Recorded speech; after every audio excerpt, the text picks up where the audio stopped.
Hola, ¿qué tal? Bienvenida, bienvenido a esta segunda sesión de nuestro módulo Finanzas Personales y Comunicación Asertiva.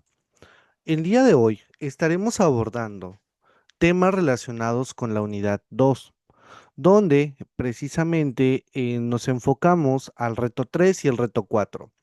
Recordemos que el reto 3 es sobre la inflación, las cuentas nacionales de una economía, la oferta y la demanda. Y en el caso del reto 4 está encaminado hacia el organigrama simplificado del sistema financiero. En esta ocasión abordaremos el entorno económico, así como las lecciones 6 y 7, que son la de agregados económicos en la contabilidad nacional, y los mercados financieros y mercados de crédito. Para fines de esta sesión, vamos a abordar como primero estos cuatro temas que estaremos relacionados en la mitad de la sesión para poder avanzar a las siguientes lecciones y no tener tanto detalle y abarcar lo más que se pueda dentro de nuestras actividades programadas para esta sesión. El día de hoy entonces abordaremos el entorno económico, la inflación y la depreciación monetaria o qué criterios de evaluación de inventario se utilizan y la oferta, renta y la demanda como tal. ¿Claro? Bien, para esta ocasión recordemos, necesitamos establecer qué es la inflación, ¿no? Y necesitamos partir de esos conceptos para poder entenderlo y comprender con mayor precisión y verificar que la inflación y la depreciación monetaria son prácticamente fenómenos económicos que logran impactar significativamente en las finanzas personales, erosionando el poder adquisitivo y afectando el valor real del dinero conforme pasa el tiempo. La inflación, como aumento persistente de los precios, reduce la capacidad de compra de los ahorros y las inversiones, mientras que la depreciación monetaria logra disminuir el valor de una moneda en comparación con otras. Por lo tanto, afecta el costo de vida y las inversiones internacionales. Comprender estos dos conceptos es crucial para poder tomar decisiones financieras e informar y proteger el patrimonio personal en entornos económicos, dinámicos y cambiantes. Para esta situación, necesitamos ver que la inflación y la depreciación monetaria son dos conceptos clave en el entendimiento de las finanzas personales porque afectan de manera significativa nuestro poder adquisitivo y el valor real del dinero conforme pasa el tiempo. Entender estos conceptos y cómo gestionarlos puede ayudarnos a tomar una decisión financiera más informada y poder proteger nuestro patrimonio personal. Ahora, necesitamos ver estos temas de la inflación y la depreciación partiendo de una estrategia que se utiliza para poder mitigar la depreciación monetaria. Es así como se hace una diversificación de moneda, es decir, no tener activos en diferentes monedas para poder reducir el riesgo de una depreciación en una sola moneda. Esto lo vamos a comprender un poco más adelante con el sentido de poder generar como tal las funciones que podemos llegar a tener o en comparación de las actividades que se pueden generar en algún momento determinado. Ahora, ¿qué hacemos nosotros bajo esta postura? ¿O qué es lo que podríamos tomar en cuenta en esa situación? Bien, en muchas ocasiones necesitamos establecer una inversión en mercados sólidos, es decir, buscamos en algún momento dado que se mantenga una actividad encaminada y relacionada con estas funciones de poder mantener nuestras inversiones, pues de una forma mucho más efectiva y no tener dificultades al momento de poder diversificar nuestras inversiones. Ahora, vamos a tomar en cuenta que existe un factor que se denomina inflación y que la inflación, como hace un momento lo mencionaba, pues decía que es este aumento generalizado y que se sostiene de los diferentes precios de bienes y los diferentes servicios en una economía. Esto puede ser durante un periodo de tiempo, pues corto, mediano o largo plazo. A medida que la inflación aumenta, el poder adquisitivo del dinero disminuye, lo que significa que con la misma cantidad de dinero se puede comprar menos bienes y servicios que antes. Esto nos suele pasar muchísimo en temas relacionados, por ejemplo, al inicio de año. Ahorita, pues como ya estamos en el periodo de noviembre-diciembre, nos vamos a dar cuenta que los mismos 100 pesos que podía haber ocupado en enero, obviamente podía comprar mucho más cosas que en este momento. ¿Por qué razón? Porque obviamente los precios o bueno, nuestro poder adquisitivo como tal era mayor. Y conforme va pasando el tiempo, los años va haciendo que nuestra moneda valga cada vez más, perdón, cada vez menos. Esto, si estamos al tanto de las noticias que están a nuestro alrededor, nos hemos percatado precisamente que pues va a desaparecer nuestro billete de 20 pesos, porque realmente y siendo conscientes, hay muchas cosas que ya no se pueden comprar con un billete de 20 pesos. Bueno, la pregunta tal vez de inversa sería, ¿qué puedo comprar con 20 pesos? Entonces, digo, en algunas partes del país el pasaje es 20 pesos, ¿no? La tarifa mínima o los traslados o algo para comer, por ejemplo, básicamente se traduce en valores, pues por encima, ¿no? Hace poco en una escuela, en una preparatoria, se hacía este comparativo de precisamente cuánto era lo que se gastaba en una preparatoria o cuánto le tenías que dar de dinero a tu hija, a tu hijo para poder gastar en este nivel. Cabe entender que pues estamos hablando de una persona que tiene de entre 14 a 18 años, ¿no? Entonces, eh, le decías, bueno, pues si le das 50 pesos al día, considerando pasajes, considerando lo demás, realmente no le alcanzaba para nada. Entonces buscábamos cuál era como que el punto medio de la cantidad económica que se le tenía que dar a tu hija o a tu hijo, y pues por lo menos, digo, la cantidad mínima, así como para sobrevivir, eran 100 pesos, reitero, considerando pasajes y un poco de alimento, porque pues cabe resaltar que pues tu hija y tu hijo salen desde las 6 de la mañana algunas veces o 7 de la mañana y pues en muchas ocasiones tienen que regresar a su domicilio a las 3 4 de la tarde. Reitero, depende el sistema educativo en el que se encuentre, ¿no?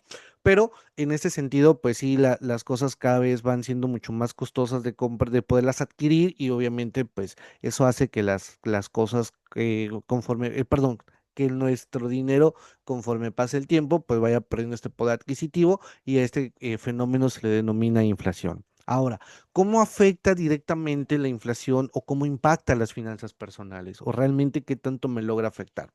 Bien, pues en el ahorro hay que tomarlo en cuenta bajo una situación importante. Muchas veces confundimos que el sistema del ahorro o un ahorro es cuando las personas empiezan simplemente a destinar una cantidad económica y la dejan en su cartera, la dejan en su bolsa, en una alcancía y demás. Bien, cuando hacemos este tipo de ahorro, está bien, para hacer tu primera vez empezando a ahorrar, excelente, empiezas a generar una cultura, igual con tus hijos puedes empezar a practicar estas actividades. El detalle es, como lo mencioné hace un momento, a través o con el fenómeno de la inflación, de nada sirve que guardes 50 pesos en enero porque la misma cosa que podías comprar en enero, en diciembre ya no va a ser con la misma cantidad. Entonces, el ahorro efectivo no se puede dar así. El ahorro, para que pueda llamarse un ahorro como tal, tendrá que estar guardado en una cuenta que genere una tasa de interés. Claro, y que ayude en algún momento dado a que no perdamos tanto valor en términos reales conforme la inflación. ¿Esto cómo lo vamos a poder verificar? Es decir, tú metes tu dinero, lo puedes invertir o lo puedes ahorrar en una cuenta, en una institución bancaria, en una SOFIPO. Puedes hacerlo en alguna dependencia que te genere un interés por encima de la inflación. Vamos a poner ejemplos y no estamos hablando de que en este momento sea real esta tasa de inflación, pero vamos a poner el caso que tenemos una tasa de inflación del 8% anual, obviamente.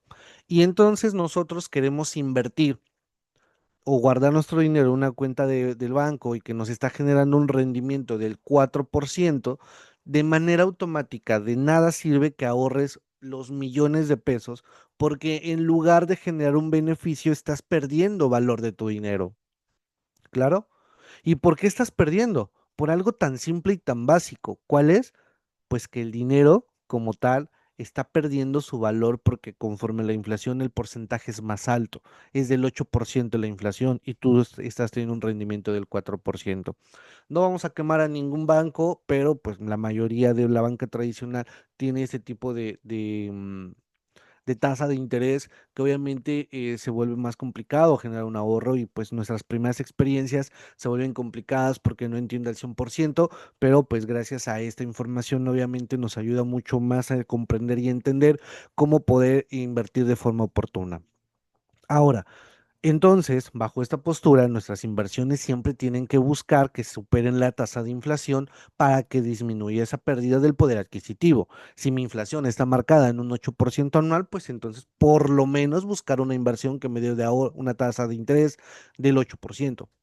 Y ojo, pero aquí también en muchas ocasiones podemos confundirnos porque tenemos dos tipos de tasas de interés y vemos que tenemos la tasa de interés fija y la tasa de interés compuesta. En muchas ocasiones digo, la verdad me encantaría generar una inversión en una tasa de interés compuesto porque obviamente me ayuda y me sirve mucho más a largo plazo, pero pues una tasa de interés simple pues también es la que más vamos a estar encontrando dentro del mercado de las inversiones. Ahora, para poder hacer un buen sistema de finanzas personales, todo se mantiene partiendo de un presupuesto. Y el presupuesto es el aumento de estos precios que pueden hacer que el costo de nuestra vida, pues obviamente, pues como sube o puede llegar a afectar en algún momento dado, pues el presupuesto tiene que estarse ajustando de manera personal y depende de la capacidad que tenemos, una, para ahorrar y dos, para poder gastar en áreas diversas, ¿no? ¿Bajo qué postura? Veamos, tú no te puedes partir o no te puedes fijar siempre diciendo, ok, es que siempre voy a gastar 4,000 pesos en comida. Bien, la meta está adecuada siempre y cuando no quieras cambiar los menús y demás, ¿no? O que las porciones tal vez las vas a tener que reducir. ¿Por qué? Porque no todos los meses vale lo mismo. Ejemplo, el jitomate no todos los meses vale lo mismo. El aguacate. Ahorita el en precio por medio donde yo vivo, el kilo está en 35, 40 pesos un kilo de aguacate, pero estoy consciente de que ahorita, el siguiente mes o dentro de los próximos meses, el kilo de aguacate va a duplicar su valor hasta tal vez 60, 90, hasta luego está en 150 pesos el kilo de aguacate.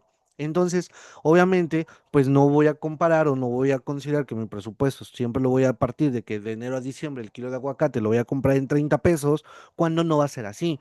Entonces, tengo que ser consciente de cómo puedo ajustar esas actividades para poder ver precisamente esta capacidad que voy a tener para ahorrar, pero también para poder cubrir mis necesidades básicas.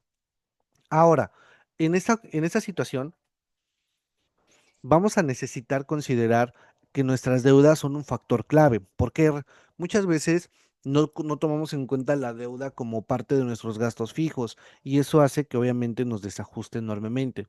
Si tú tienes un ingreso de, vamos a poner el salario mínimo, que estamos hablando de los 8,500, 9,000 pesos, pues no te vas a endeudar por un pago mensual de 10,000 pesos, ¿no? O sea, eso es más que obvio. El detalle es que, pues a veces nos confundimos y ganamos 20,000, 30,000 pesos mensuales, sí, pero nuestro consumo tal vez es de 20,000, 25,000 pesos y nada más realmente tengo 5,000 pesos libres al mes. Esto me genera una situación porque pienso que puedo comprar cosas mucho más caras o que puedo endeudarme con un mayor valor. Entonces ahí es donde empieza un desajuste económico. Así es que siempre se pide que esta situación o este impacto se mantenga de una forma efectiva para poder hacer que nuestra situación económica pues no se vea afectada. Ahora, en algún momento dado, no debemos de perder, o sea, que la inflación impacta de manera directa en nuestro poder adquisitivo y que pues con ello obviamente nuestra cantidad de dinero se puede adquirir menos productos y que pues esto prácticamente se ve marcado de forma negativa en nuestro ingreso real. ¿Por qué? Porque debemos de desembolsar más cantidad para poder comprar lo mismo. Ahora, también puede pasar que se tenga en algún momento dado una caída dentro de nuestro poder adquisitivo como tal. ¿Y esto por qué puede ser? Bueno, por el alza de las tasas de interés. Es decir, cuando los bancos en algún momento dado tienden a elevar para poder llegar a controlar esta inflación, impactan principalmente las compras de los consumidores, de cada uno de nosotros. Esta alza busca principalmente que sea afectado el nivel de inversión productivo, donde los empresarios con un mayor costo, en algún momento perdón, con un costo del dinero, puedan generar o puedan utilizar para poderlo financiar, afectando obviamente de forma significativa las finanzas personales y corporativas, pues de la mayor parte de los ingresos del país, ¿no? Entonces, esto hace que la inflación como tal se le conozca también como un impuesto regresivo, ya que se ve afectado mucho más a quien menos ingresos tiene. Y entonces, es algo que en muchas ocasiones no nos afecta tanto si no cuento con una gran cantidad de dinero, pero entre más cantidad de dinero, pues obviamente se ve mucho más afectado, ¿no? Entonces, ahí es una de las situaciones importantes y de tomar en cuenta. Ahora, ¿qué puedo hacer o qué estrategia puedo implementar para mitigar esta inflación? Bueno, lo había mencionado hace un momento, diversificar las diferentes carteras de inversiones que tenemos, básicamente partiendo del dicho de que pues no debemos de poner todos los huevos en una sola canasta. La diversificación puede ser por varios factores. En muchas ocasiones, como lo mencioné en la clase anterior, lo principal sería tener fuentes de ingresos diversas, no solo estar dependiendo de uno solo, sino que realmente pues buscar la mayor cantidad de ingresos posibles para poder generar pues una entrada de ingreso constante y que sea de una forma efectiva. También en algún momento dado se busca que se te hagan inversiones en activos reales, como pueden ser compra de bienes raíces, acciones u otros activos que tienden a aumentar su valor conforme pasa la inflación, ¿no? En esta ocasión me preguntarás, sé que estoy casi seguro que preguntarías, ¿y es seguro invertir en criptomonedas? La pregunta es sí y no. ¿Por qué razón? Digo, realmente las criptomonedas es un activo que actualmente está presentando un rendimiento interesante. El detalle es en qué momento comprarlo, porque si lo compramos cuando están en la alza, pues obviamente no vamos a tener un rendimiento tan esperado. Necesitamos esperar mucho más tiempo para que yo logre pasar esto. Pero, pues si nos vamos bajo esa postura, también por infortunio, por desconocimiento, podemos llegar a tener una muy mala experiencia en la compra de criptomonedas y eso generaría pues como tal un rechazo hacia la inversión como tal, ¿no? Entonces, esa es una situación que podemos ir cambiando. Ahora, he hablado de la depreciación monetaria y en esa depreciación monetaria, pues no debemos de perder de vista que esta depreciación ocurre cuando el valor de una moneda logra disminuir en comparación con otras. Es decir, que esto pueda deberse a factores como la política monetaria, los déficits fiscales, la balanza de pagos negativa, entre otros factores como tal. ¿Claro? Y obviamente esta depreciación monetaria pues logra un impacto en las finanzas personales pues una, por el poder adquisitivo internacional que se tenga, obviamente va a ser que los productos importados van a ser más caros y pues compremos mucho menos productos, que se vuelve una bola de nieve, que pues obviamente como compro menos productos, los pocos productos que existen, oferta y demanda, pues son menores, pues hay más cantidad de personas que lo quieren, pues aumenta su valor, ¿no? O sea, simple y sencillamente términos económicos. Y la inflación importada hace en relación que la depreciación puede en algún momento dado contribuir a la inflación si un país depende en gran medida de sus importaciones. Claro, recordemos que hay países que pues en su mayoría por cuestiones geográficas o territoriales no pueden producir grandes bienes, por lo tanto dependen casi en un 80-70% de las importaciones de otros países.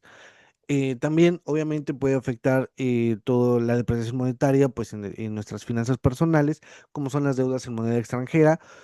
¿Y esto por qué? Bueno, si tenemos deudas en moneda extranjera, pues obviamente el costo que tenemos que pagar o nuestra empresa que tiene ese tipo de deuda, pues va a aumentar si la moneda local se deprecia, ¿no? Esto nos pasó muchísimo cuando fue hace un tiempo de el dólar cuando tuvo un crecimiento enorme y llegó hasta los 25 pesos y pues obviamente las deudas que teníamos en las empresas marcadas pues a un plazo futuro pues obviamente sí se vieron afectadas, en algunas otras empresas no porque teníamos precios pactados, entonces ahí no tuvimos ningún detalle, pero en las empresas que realmente no teníamos esa situación asegurada, entonces el tipo de cambio por ahí se vio muy afectado, obviamente pues sí impactó de forma muy, pero muy agresiva en este rubro. Ahora, ¿qué necesitamos hacer para nuestra inflación o nuestra depreciación monetaria? Bien, pues básicamente tendríamos que tomar en cuenta eh, cómo esos dos factores erosionan el valor real del dinero y afectan significativamente a ti como persona, ¿no? Entonces, estos riesgos pueden ser cruciales para poder tomar una buena decisión o para poder en algún momento dado pues, realizar alguna actividad encaminada hacia la funcionalidad correcta de nuestra situación económica. Ahora, esto parte también en algún momento dado y es importante de resaltar que necesitamos tomar en cuenta los criterios de evaluación de inventarios que se lleguen a tener dentro pues, una empresa, por ejemplo. Vamos a tomar en cuenta que la gestión de inventarios es sí o sí un componente crucial de las finanzas personales, especialmente para aquellas personas o pequeñas empresas que trabajan por cuenta propia o que logran manejar diferentes productos físicos en alguna cantidad, ¿no? Estos criterios de evaluación de inventarios van a permitir poder tomar decisiones informadas sobre las diferentes compras o almacenamientos que se tienen y la venta de los bienes, asegurando la eficiencia y la rentabilidad. Es decir, aquí tenemos que tomar en cuenta que las empresas, al mantener un inventario, que pues es un documento donde se registran todos estos bienes tangibles y la existencia de la empresa, pues puede llegar a utilizarse para poder alquilar o usar o transformar el consumo de esos productos o simplemente venderlos. Debemos de entender que existe una relación detallada en el que se incluyan además los productos tangibles, los derechos y las deudas de la empresa, para que nosotros podamos llegar a tomar una decisión y saber precisamente dentro de estos criterios de evaluación de inventarios. Es por esto que es de gran importancia la evaluación de inventarios para poder organizar y controlar las finanzas personales, particularmente si estamos hablando desde el sistema de que somos empresarios o emprendedores. Ahora, bien, bajo esta postura, en cuestión de inventarios tendríamos que tomar en cuenta esto. Se detallan principalmente los costos de adquisición partiendo, denme un segundo.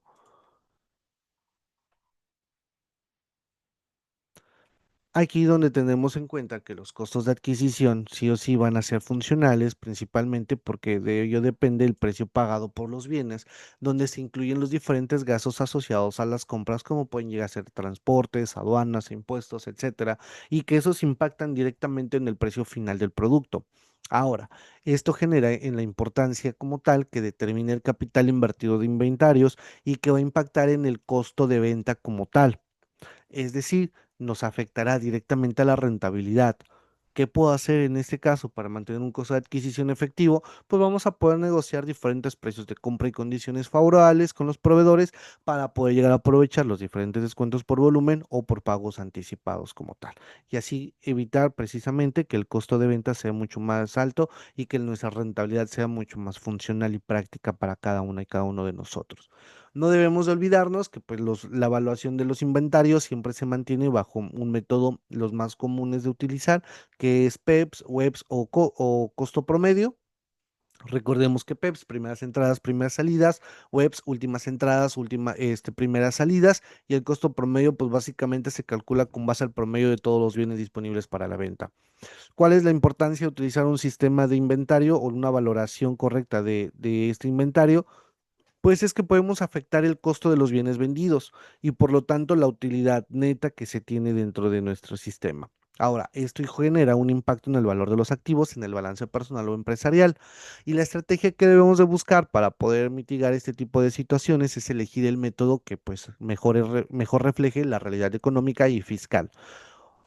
Recordemos que depende cómo utilicemos el sistema PEPS, WEPS y promedio, podemos hacer una manipulación del costo de producción, claro. Y esto generaría como tal que si el producto puede llegar a ser mucho más caro, mucho más económico. Repito, depende en muchas ocasiones de cómo lo utilices. Así es que cuidado bajo esta postura. Entonces, dentro de esas estrategias, pues si elegimos correctamente nuestro método, pues vamos a tomar en cuenta los valores reales económicos y fiscales. Y si es necesario, pues tenemos que revisar periódicamente este método de valoración las veces que sean necesarias, solamente que recuerda que tienes que por lo menos durar 12 meses, ¿no? O sea, no puedes estarlo cambiando a medio año.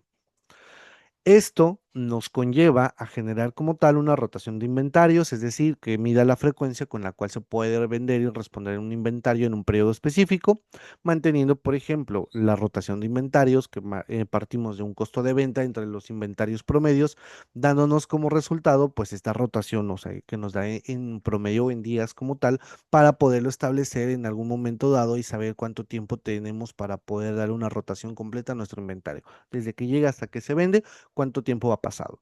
Esto nos ayuda a identificar la gestión correcta de los inventarios y ayuda a producir, nos ayuda, perdón, a que la producción sea de alta o baja demanda y pues minimicemos el costo de almacenamiento. Recuerda que en su mayoría de todos los productos, el mayor costo que se mantiene o lo que más caro nos sale en muchas ocasiones es el almacenamiento.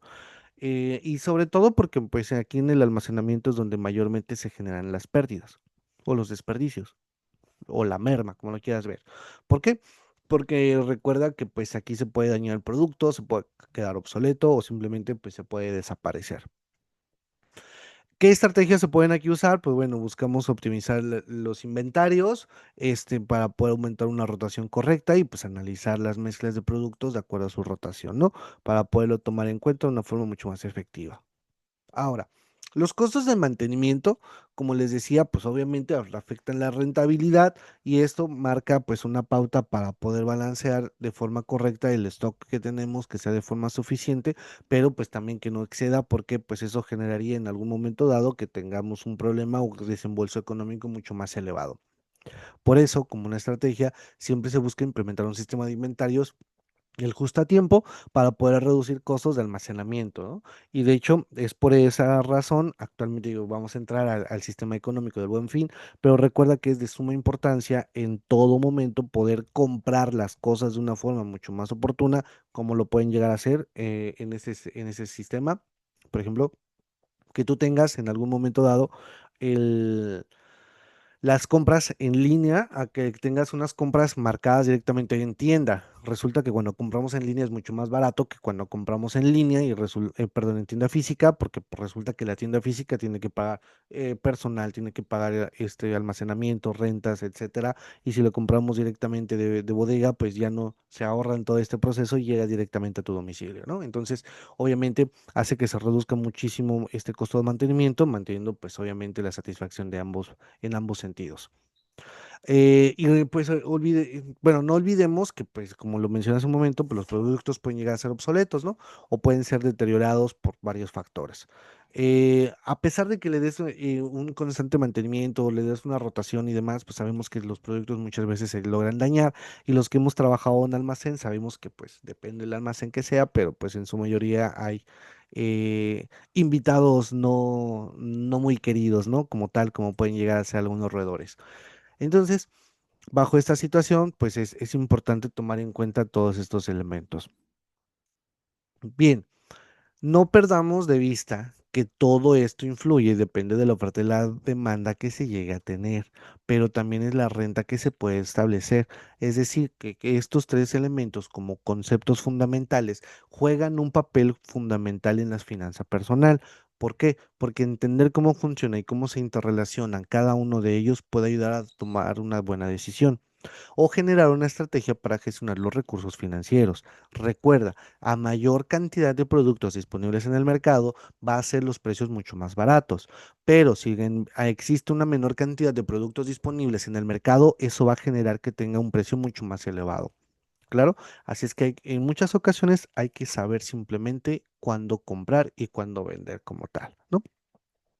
Hace un tiempo, en alguna ocasión me comentaban las personas en qué momento es oportuno realizar compras como tal. Digo, bueno, les hacía la aclaración de que depende en muchas ocasiones del tipo de compra que vayas a hacer, pero por ejemplo, si vamos a utilizar insumos o bienes, por ejemplo, ahorita, a veces buscamos siempre, cuando son celulares, compramos o buscamos siempre el celular de mejor gama o el más reciente, pero el hecho de que sea el más reciente no significa que sea el mejor equipo.